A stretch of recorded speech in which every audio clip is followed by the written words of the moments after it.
करो हक करे के प्यार गे। अब काहे खातिर हमरा करे है इनकार गे।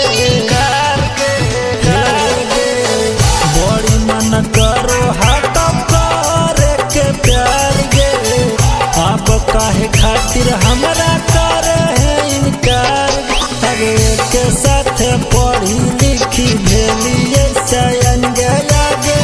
खोली के करे देना मन जैसन। नीचे वाला हो तो सामान कैसन है गे।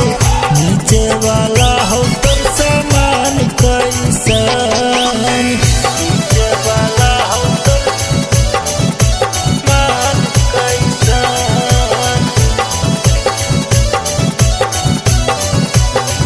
नीचे वाला हो तो सामान कैसन। मान कैसन। राइटर धीरज गुलशन आलम के बदमान गे। ओ करो बारे में ले ही छोड़ी जान गे। राइटर धीरज गुलशन आलम के बदमान गे। ओ करो बारे में ले ही छोड़ी जान गे। अगेरिया में फैलल कौरो सुनै नम गया गे।